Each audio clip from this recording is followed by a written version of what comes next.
速度提高了3成有余。未晋升8重境前，还是小心为上。在云海中穿梭，真乃天助我也！啊，有人！好快的速度！长头鹿尾的鼠辈是如何发现我的？奏着瞧！今日算你命大！原来是你这个卢武的，秘密带到地狱去吧！啊！去死！卢武的背景居然这么深，卢武有没有背景？你怎么突然问起卢武了？段真是你杀的？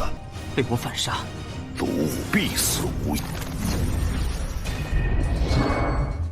Halo guys, welcome back to Kobe Movie. Dan sesuai kata Mimin nih guys, makan siang kita ditemani oleh si anak beruang, kalau makan malamnya ditemani sama si Dewa Pakboy alias Nitian Cecun.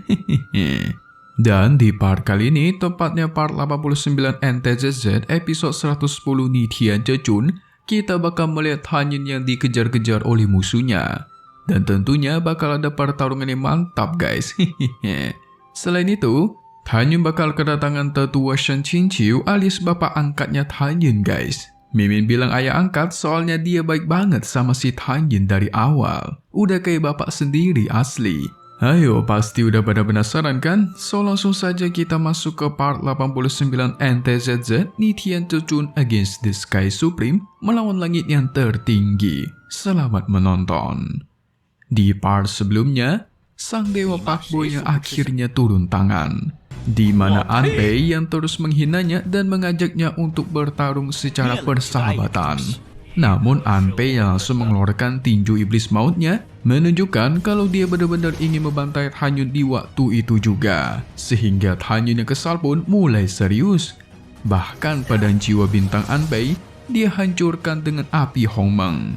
Diteruskan, tantangan berat yang berhasil mematahkan kakinya Anpei sekaligus membuatnya pingsan.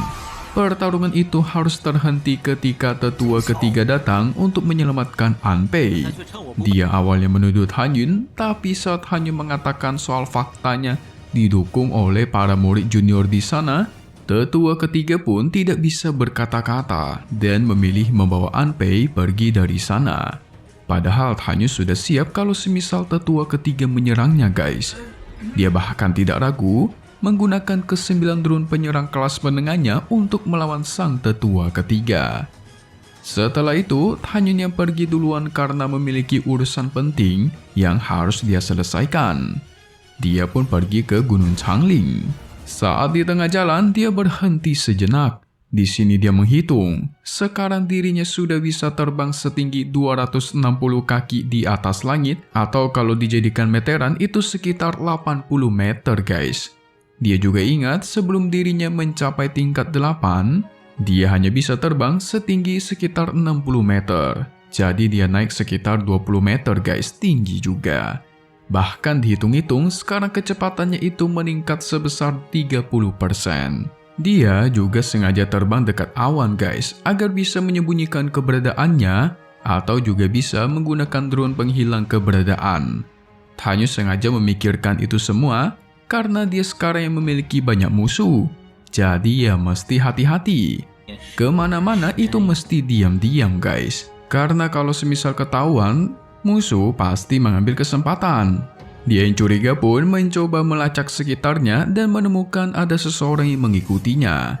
Hanya memperhitungkan kalau orang yang mengejarnya itu setidaknya berada di ranah pemurnian jiwa tingkat 5 berdasarkan kecepatannya. Entah itu tetua Lu atau tetua ketiga. Tapi Hanyun tidak takut dan akan membantai mereka semua. Dia sudah sangat siap dengan drone penyerang tingkat menengahnya itu guys. Dan ternyata yang mengejar Hanyun adalah si Qiangxia. Dia sangat senang karena Hanyun yang ternyata ada masalah dengan tetua ketiga alias Peng Shiyuan. Soalnya guys, kalau semisal Hanyun berhasil dia bantai hari ini juga, maka tetua ketigalah yang akan dituduh sebagai pembantainya, disalahkan. Dikarenakan Hanyun dan tetua ketiganya sebelumnya memiliki masalah saat di arena bela diri. Apalagi waktu itu begitu banyak saksi dari para murid, sehingga Qiangxia pun percaya diri dan terus mengejar Hanyun. Serangan pun dia lancarkan. Hanyun yang sudah lama menunggu kedatangannya. tentu membuat Jiang Xia bingung kok dia yang bisa ketahuan. Sehingga Tan Yun pun langsung mengeluarkan drone penyerangnya untuk menghentikan serangannya Jiang Xia. Dia pun langsung menggunakan mata Hongmeng untuk melacak keberadaan sang musuh. Ternyata di sini Jiang Xia terkena dampak dari serangan Tan Yun tadi dan terluka guys. Sehingga dia pun berusaha kabur dari sana. Namun sayangnya, ketika Tan Yun bertekad untuk membantai orang itu, maka tidak ada yang bisa lolos dari genggamannya. Sehingga jimat pembantai guntur 9 surga pun dia lancarkan. Itu mengenai telak Jiang Xia dan menghilangkan persembunyiannya. Ternyata bawahannya Lu ya. Dan seperti biasa guys, musuh kalau udah sekarat itu pasti memohon agar mereka diampuni. Dia bahkan menawarkan akan memberitahukan sebuah rahasia penting kepada Tan Yun.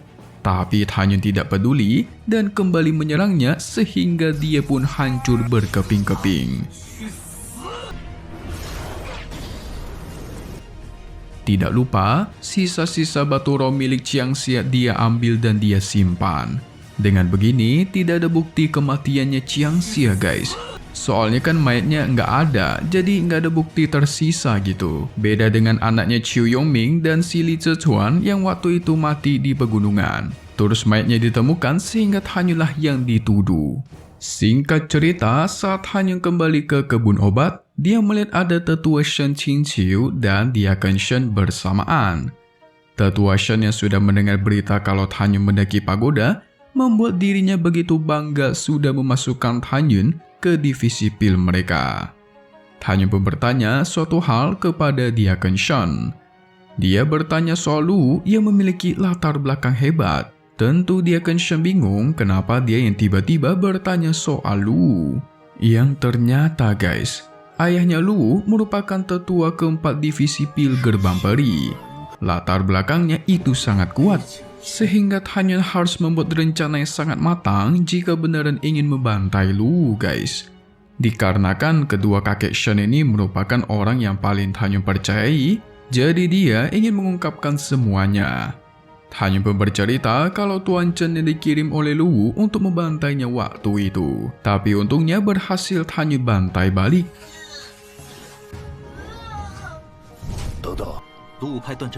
Tentu saja Diakon Shen kebingungan. Tuan Chen itu berada di ranah pemurnian jiwa tingkat 1. Bagaimana bisa dia dibantai oleh Tan Yun?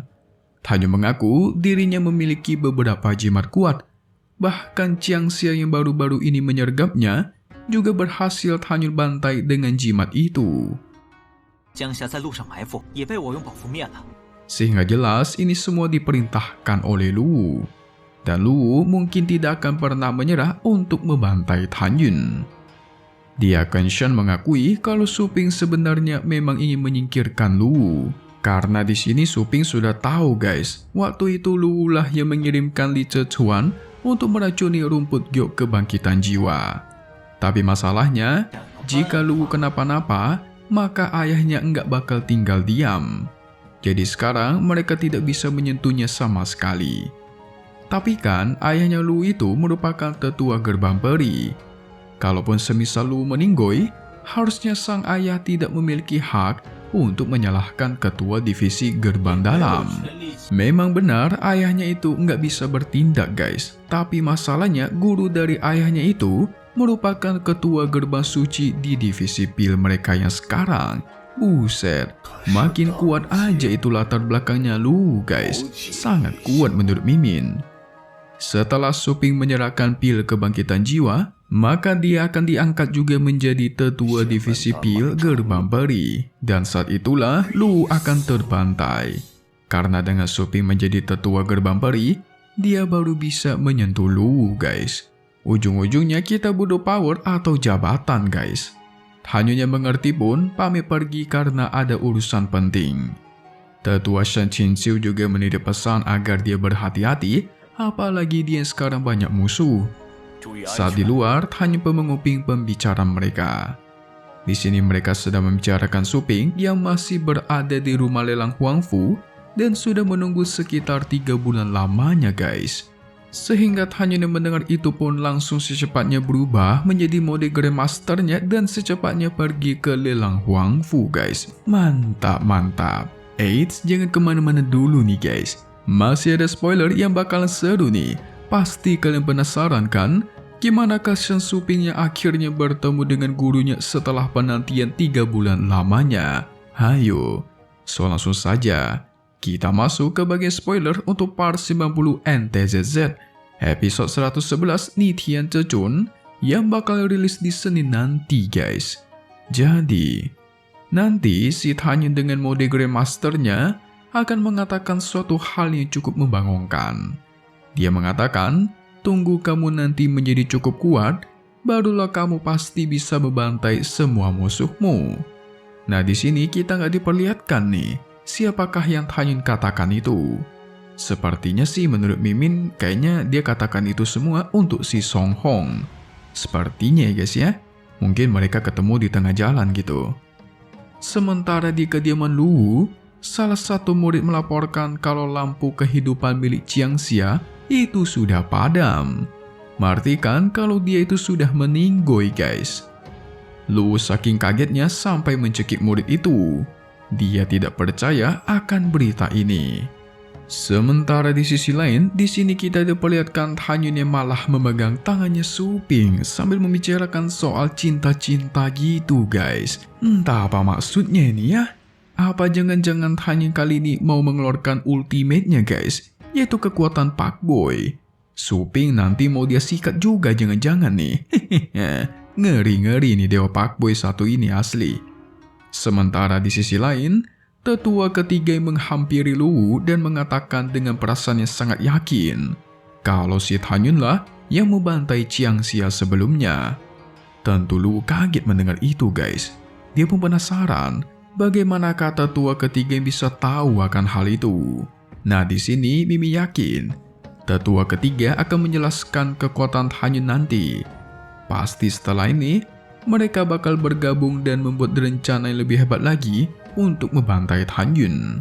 Kalau sebelum-sebelumnya paling cuma dikirim para murid, paling mentok ya murid berbakat. Setelah itu barulah mengirim diaken.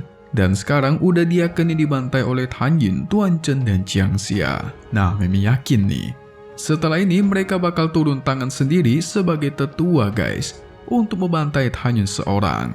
Ayo, yakin gak kalian? Mimi sih yakin ya. Soalnya para diaken itu udah bukan tandingannya Tanyun. Sekarang mungkin tetua saja yang bisa menandinginya. So, selesai dulu untuk part 89 NTZZ. Update lagi nanti untuk part 90-nya dan pastinya di hari Senin guys, yaitu di sore hari. Dan satu hal, yaitu di Kobe Movie. So, thank you buat kalian semua udah nonton dan selalu support kedua channel Mimin, Kobe Movie dan Kobe Official. Semoga kalian semua sehat selalu ya. Dan di sini, Mimin mohon pamit undur diri dulu. Kita bakal ketemu lagi di video-video selanjutnya. Alright then, see you guys.